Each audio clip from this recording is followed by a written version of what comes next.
राम राम। आप सभी के अंदर विराजमान मेरे परम पिता परमात्मा को मेरा कोटि कोटि नमन।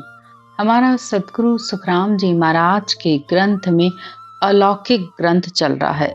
सतगुरुदेव शिष्य को अलौकिक देश की सारी बातें बता रहे हैं, उनकी कोटान कोट सुन्नों का वर्णन कर रहे हैं, सारे लोगों का वर्णन कर रहे हैं, क्योंकि उन्होंने ये सब भक्ति करके अनुभव किया है। इसीलिए सतगुरुदेव कह रहे हैं, अमर माया अमर सुख अमर ही ऊ धाम, ओ मोख पंथ सुख राम कहे हम रट देखो राम। तो सतगुरुदेव कहते हैं कि जो मोक्ष प्राप्ति का रास्ता है वो मैंने राम को रटकर देखा है। वो भी सिर्फ श्वास श्वास में नहीं, एक श्वास में नहीं, दोनों श्वासों में, ऊपर उठती हुई श्वास और नीचे छोड़ती हुई श्वास, दोनों श्वासों में मंथन करके जब वो ने अक्षर आया, उसके साथ मैं उस अमर लोक में पहुंचा हूँ। और वहां जाकर मैंने देखा कि वहां के सारे सुख अमर हैं, वो धाम भी अमर है। वहां कुछ भी एक बार मिलने के बाद नहीं मिटता है। आत्मा को सारे सुख सहज में ही प्राप्त होते रहते हैं। लेकिन सतगुरुदेव कहते हैं कि अमर लोक, अलौकिक लोक के जाने के रास्ते में और भी अनेकी देश आते हैं। स्वर्ग, बैकुंठ, शिवलोक, ब्रह्मलोक, अनेकी देशों को आत्मा को पार करना पड़ता है, तब वो आत्मा अमर लोक में पहुंचती है। और आज की ज्ञान की चर्चा में सतगुरुदेव सारा त्रिकुटी का वर्णन कर रहे हैं कि त्रिकुटी के सुख कैसे हैं, वहाँ का आनंद कैसा है। ये सारी आज की ज्ञान की चर्चा चल रही है। सबसे पहले सतगुरुदेव ने हमें ये बताया कि त्रिकुटी में आकर ध्यान समाधि लग जाती है, जिसे बहुत से लोग शून्य समाधि समझ लेते हैं। इसकी सारी ज्ञान की चर्चा हमने पीछे के पाठ में की थी। तो त्रिकुटी में ध्यान समाधि इतनी गहरी लग जाती है कि उसमें आंखें लाल हो जाती है। ऐसे लगता है कि कोई मनुष्य गहरी नींद में से उठा हो, जैसे आंखों में किसी ने फिटकरी डाल दी हो, उस तरीके की ध्यान समाधि लग जाती है। और इस ध्यान समाधि में सतगुरुदेव कहते हैं कि जैसे स्त्री पुरुष के संगम का सुख आता है, इस तरीके का इसमें सुख आता रहता है, क्योंकि सुरता शब्द के साथ बिल्कुल जुड़ जाती है और वो ध्यान समाधि में लीन हो जाते हैं। तो उनकी रटना भी बंद हो जाती है और वो 2-2, 3-3 घंटे बस ऐसे ही बैठे रहते हैं कि हाँ हमें सुनाई दे रहा है, तो वो रटना करना भी छोड़ देते हैं, जिससे उनकी यात्रा रुक जाती है। लेकिन सतगुरुदेव हमें बार बार एक ही बात समझाते हैं कि त्रिकुटी के सुख तक नहीं रुकना है, उससे आगे उस अमर लोक का रास्ता है, क्योंकि उससे आगे उन 13 लोक भी आएंगे। भले यहाँ पर कितना भी आनंद आ रहा हो, कितना भी यहाँ का सुख बहुत अच्छा हो, लेकिन यहाँ रुकना नहीं है। इसी बात को कबीर साहब ने भी कहा है। इसी बात को कबीर साहब ने भी कहा है, ऐजी 5 तत्व 3 गुण के आगे मुक्ति मुकाम, जहां कबीर सा घर किया वहां गोरख दत्त न राम। कबीर साहब कहते हैं कि 5 तत्व 3 गुण से भी आगे वो मुक्ति मुकाम है, यानी परमात्मा का देश है। जहां कबीर सा घर किया वहां गोरख दत्त न राम। तो कबीर साहब कहते हैं कि मैंने उस अमर लोक में अपना घर बनाया है, वहां पर न गोरख, न दत्त, न ही राम। उनकी पहुंच अभी तक वहां नहीं है, क्योंकि गोरखनाथ सिद्धाई के सबसे अग्रिम शिखर पर थे। यानी गोरखनाथ जी के पास अनेकों ही सिद्धाइयां थी, लेकिन फिर भी वो अमर लोक नहीं पहुंचे थे। और दत्तात्रेय जी ब्रह्म भक्ति के शिखर पर थे, और भगवान राम जो अवतार थे वो संसार में मर्यादा पुरुषोत्तम कहलाए थे। उन्होंने वशिष्ठ मुनि जी से ये ज्ञान जरूर लिया था, लेकिन उस समय उनको अवतार की पदवी मिली थी, इसलिए वो भी वहां नहीं पहुंचे हैं। तो मैंने उस अमर लोक में घर किया है जहां पर इनकी भी पहुंच नहीं है, जहां सिद्धाइयां, चमत्कार, रिद्धि सिद्धियां, ये सब वहां पर है ही नहीं।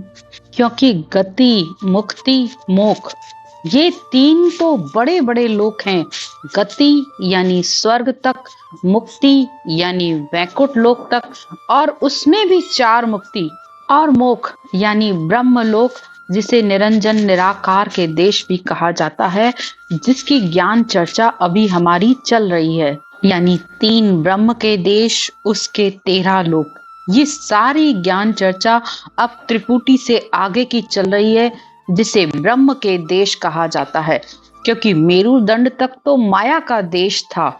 यानी वहां पर हमने 3 लोक 14 भवन तक की ज्ञान चर्चा सुनी थी। अब यहाँ पे बहुत से लोग कंफ्यूज भी हो जाते हैं, तो आप थोड़ा सा ध्यान से इस बात को समझिए, क्योंकि कल कोई ये पूछ रहा था कि कभी आप 3 ब्रह्म के देश कहते हो, कभी 13 लोक कहते हो, कभी 3 लोक कहते हो, कभी 14 भवन कहते हो। तो थोड़ा सा ध्यान से समझिए इस बात को कि कंठ से लेकर मेरुदंड तक, यानी पहले चक्र से लेकर 9वें चक्र तक 3 लोक 14 भवन तक है।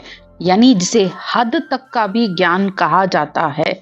हद इसलिए कि यानी ये सिर्फ शरीर तक ही है, क्योंकि हमने ये इसमें सारे सुने थे कि 7 नीचे के लोग, 7 ऊपर के लोग, जो कि 7 नीचे के लोगों को पाताल के लोग कहा गया, और ऊपर के 7 लोग जिसे स्वर्ग के लोग कहा गया, जो कि पीछे बंकनाल में है।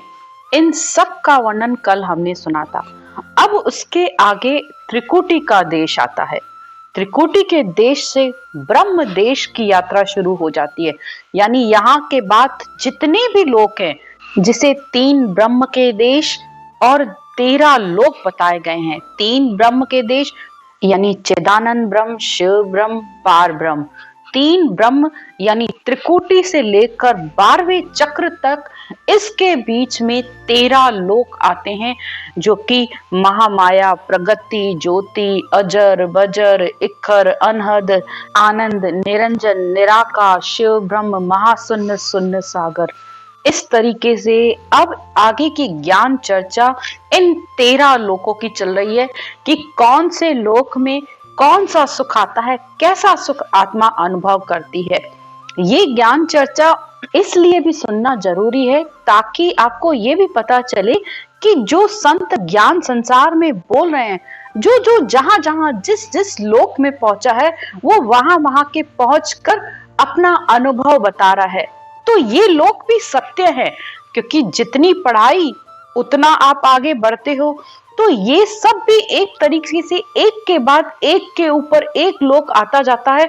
जितना जितना आत्मा ऊपर की तरफ बढ़ती जाती है, आगे से आगे बढ़ती जाती है, तो उसके अंतर का आनंद और दुगना होता चला जाता है, जिसे सद्गुरुदेव सूर्य से प्रकाश के समान बता रहे हैं। जैसे जैसे आत्मा आगे बढ़ती है, वैसे वैसे उसके अनंत कोटि सूर्य का प्रकाश, यानी उसके अंदर ज्ञान आनंद उसका बढ़ता ही चला जाता है।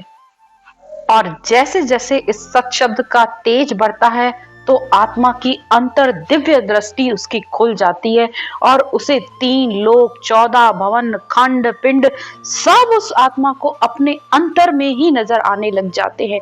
और संत वहां पर जहां जहां पहुंचते हैं, वहां वहां उस परमात्मा के गुणानुवाद गाते हैं। अब इससे आगे सतगुरुदेव हमें त्रिकुटी का बता रहे हैं। अब मेरुदंड से 3 नाड़ियां निकली, जो कि ईड़ा, पिंगला, सुखमणा। दाई तरफ पिंगला, लेफ्ट साइड ईड़ा नाड़ी, और सिर के ऊपर से होकर सुखमणा नाड़ी आती है। ये तीनों ही नाड़ियां आकर इस त्रिकुटी में मिलती हैं। तो यहाँ पर सतगुरुदेव कहते हैं 2 पाक का कवल है, और यहाँ पर 1 लाख सूर्य के समान जितना प्रकाश होता है ना, उतना इस आत्मा के अंदर वो आ जाता है। यानी इस आत्मा का आनंद करोड़ों सूर्य के समान हो जाता है। मेरुदंड से ऊपर की तरफ त्रिकुटी तक आने के रास्ते में आत्मा को अनेक ही तरीके के बाजे, श्रवण सब सुनाई देने लगते हैं। अनेक ही तरीके के नाद भी सुनाई देने लग जाते हैं। लेकिन सतगुरुदेव साफ कहते हैं, न किसी चैन, न किसी चमत्कार, न किसी रिद्धि सिद्धि, न किसी ज्योति, न किसी उजाले, न किसी प्रकाश, किसी में भी अटक के नहीं रहना है, क्योंकि वो परमात्मा का देश इन सब से आगे है। गुरुदेव कहते हैं, जब त्रिवेणी सुन संत विराजे, इकलक सूर्य तपे उन छाजे। मंगल गावे बजे बहु बाजा, सब पूर दौड़े दर्शन काजा। तो जब सत्शब्द त्रिकुटी सुन्न पर आता है, तब यहाँ पर 1,00,000 सूर्य के समान इस सत्शब्द का प्रकाश तेज हो जाता है और आत्मा इतना आनंद लेती है और सब देवताओं के लोक में भी मंगल बाजे बजने लगते हैं, यानी अनेक तरीके के नाद होने लगते हैं। सभी संत देवता सब इस शब्द की महिमा करते हैं और उसका गुणगान करते हैं। आगे सतगुरुदेव कहते हैं, हीरा जोत जिगा मिग लागी, इमृत बूंद जोत रवि जागी। ईड़ा पिंगला पांव पखाले, सुखमण आरती आण उतारे। ये सतगुरुदेव त्रिकुटी के आनंद की महिमा कर रहे हैं कि वहां हीरे जोत जिलामिल जिगमिग ज्योति हो रही है, अमृत की बूंदों में वो सूर्य का प्रकाश हो रहा है, इतनी ज्योत की तरह वहां पर उजाला है। और ईड़ा पिंगला सुखमणा तीनों ही नाड़ियां एक होकर उस शब्द धुन के आनंद में मस्त हो रही है। यह आत्मा जो सीख साखा सतगुरु की महिमा, यूं पूजे त्रिकुटी की धामा। 3 लोक का ए सुख त्यागे, 13 लोक त्रिकुटी आगे। अब यहाँ सतगुरुदेव क्या कह रहे हैं, जैसे शिष्यों की सभा में सतगुरुदेव विराजमान होते हैं, ऐसे ही इस शब्द धुन का प्रकाश इतना आनंद इतना तेज है कि आत्मा उसको सुन सुन के बहुत ही आनंदित होती रहती है। त्रिकुटी से ये धुन तेज हो जाती है तो लगभग सभी साधकों को जो इस राम नाम को विधि से सिमरन करते हैं, तो यहाँ से लगभग सबको वो धुन सुनाई देना शुरू हो जाती है। बस आप थोड़ा सा ध्यान देंगे ना, क्योंकि बहुत से लोग रटना इतनी ज्यादा करते हैं कि रटना में लीन हो जाते हैं और वो इस शब्द धुन की तरफ ध्यान ही नहीं देते हैं। सर उनका भारी होता रहता है, ऊपर खिंचाव सा महसूस होता रहता है, वो तब भी ध्यान नहीं देते हैं या मेरुदंड और त्रिकुटी के बीच में अटके रहते हैं, क्योंकि मेरुदंड के बाद उनको रास्ता नहीं समझ में आता है, तो इसलिए भी वो अटक कर रह जाते हैं और बहुत रटना करने पर भी उन्हें समझ में नहीं आता है। तो आपके आसपास जो भी है उनको अपना रटना सिमरन करके दिखाइए, तो वो आपको अच्छे से समझाएंगे। जो इस ज्ञान को समझता होगा उनको, जो इस ज्ञान को नहीं समझते हैं उनके लिए ये बात नहीं कही जा रही है। तो मेरुदंड के बाद सिर से ऊपर होकर त्रिकुटी में आना है, और इस त्रिकुटी में जब आंखें खोल के आप सिमरन करो तो थोड़ा अपने कानों की तरफ ध्यान दो, तो वो रात के समय बिल्कुल शांति वाली एकांत जगह पर जब आप बैठोगे तो उस आवाज को आप बहुत अच्छे से सुन सकते हो। उस समय थोड़ी रटना की गति भी थोड़ी सी धीमी कर दीजिए, क्योंकि रटना की आवाज तेज होने से वो शब्द बहुत सूक्ष्म है, बहुत शुरुआत में बहुत सूक्ष्म है, तो उसको समझने के लिए थोड़ी देर रुकना पड़ता है, थोड़ा ध्यान देना पड़ता है, तब वो समझ में आता है। और जब ये शब्द का अंदर प्रकाश जिसको समझ में आ जाता है, इस शब्द का जो आत्मा एक बार आनंद लेती है तो फिर वो उससे कभी नहीं छोड़ती है। अगर वो छोड़ना भी चाहे ना तो ये शब्द उसको नहीं छोड़ता है। ये हर समय अपने आप में मिलाने के लिए आत्मा को अपनी तरफ बुलाता रहता है। यही बात सदगुरुदेव यहाँ त्रिकुटी के लिए भी कह रहे हैं कि जैसे शिष्यों की सभा में सदगुरु होते हैं, जो त्रिकुटी पर पहुंचे हैं तो उनकी संसार में महिमा होती है, और यहाँ त्रिकुटी में आकर माया और ब्रह्म की भी छटनी हो जाती है। माया त्रिकुटी से नीचे है, नीचे पिंड में माया है, लेकिन खंड त्रिकुटी है, यहाँ पे फिर आगे ब्रह्म के देश हैं, तो इसलिए माया नीचे रह जाती है और आत्मा सुखमणा की धार में ये भजन सिमरन करती है। यानी इस शब्द के साथ वो आगे ब्रह्म के देशों को पार करती जाती है, क्योंकि त्रिकुटी के बाद यहाँ मांग की अड़ी से ही आगे सारे देश शुरू हो जाते हैं, जिसे 3 ब्रह्म के 13 लोक कहा गया है। और मांग की अड़ी पर सबसे पहला लोक महामाया का है। इसी बात को सदगुरुदेव कह रहे हैं, 3 लोक का ए सुख त्यागे, 13 लोक त्रिकुटी आगे।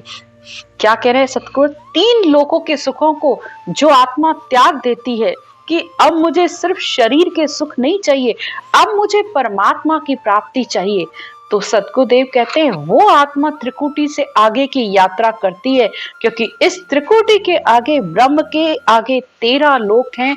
तो जिसको ब्रह्म की चाहत है वो आत्मा ब्रह्म को परसने के लिए आगे की यात्रा शुरू करती है। और ब्रह्म के सुख तो अनंत है, उसका आनंद भी अनेक है। संसार में कई ऐसे संत हैं जो इन ब्रह्म के देश की यात्रा करके उस ब्रह्म के देशों का अनुभव कर रहे हैं।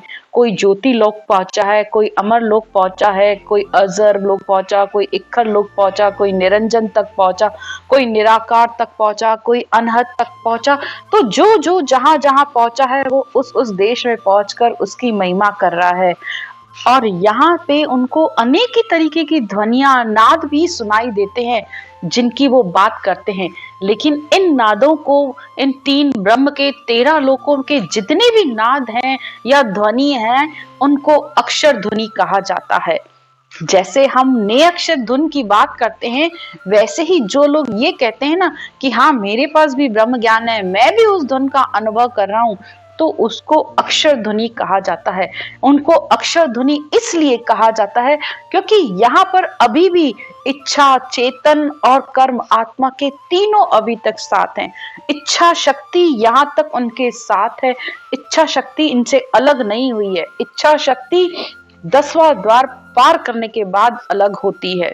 इसीलिए इच्छा शक्ति संग होने की वजह से इस आत्मा को 12वें कवल तक यानी 10वें द्वार तक पहुंच के भी इस आत्मा को फिर समय के अनुसार, अपने कर्मों के अनुसार इस संसार में वापस आना पड़ता है। क्योंकि यहाँ तक के लोगों को होड़ काल के अंदर ही सारा बताया गया है, तो वहां तक तो अवतार भी है ना, अवतार भी बन के आ गए, तब भी उनको संसार में आना पड़ा है। ये प्रमाण हम साफ देते हैं कि राम और कृष्ण, क्या वो अवतार पुरुष नहीं थे? होड़ काल ब्रह्म तक तो उनकी भी यात्रा है। तो इसीलिए सद्गुरुदेव कहते हैं कि पार ब्रह्म यानी 10वें द्वार तक तो पहुंच के भी आत्मा को वापस आना पड़ता है, लेकिन जो 10वां द्वार को उगाड़ कर उससे आगे उस आनंद पद में जो आत्मा चली जाती है, वो फिर संसार में कभी लौट कर नहीं आती है। वो परमात्मा में समा कर एक हो जाती है। वो आत्मा उस अलौकिक देश में पहुंचती है।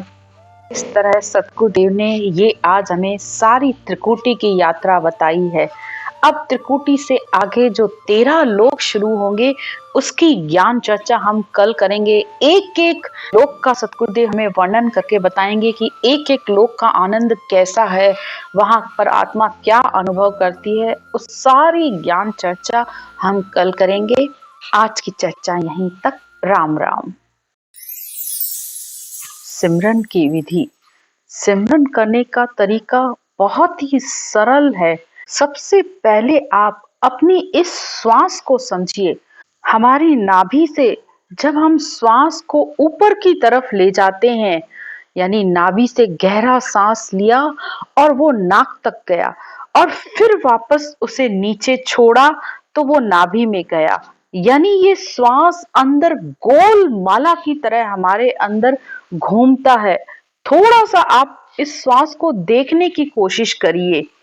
गहरा श्वास लिया, जब श्वास नाभि से लिया तो उसमें आपको राम राम बोलना है, और जब छोड़ा तब भी राम राम बोलना है, वो भी कंठ और जीभ के साथ। अगर आप लोग पहली बार कर रहे हो तो जैसे अनुलोम विलोम किया जाता है, ये बस वही तरीका है। श्वास को ऊपर ले जाते हुए राम राम राम राम राम राम राम राम राम राम राम राम राम राम राम राम राम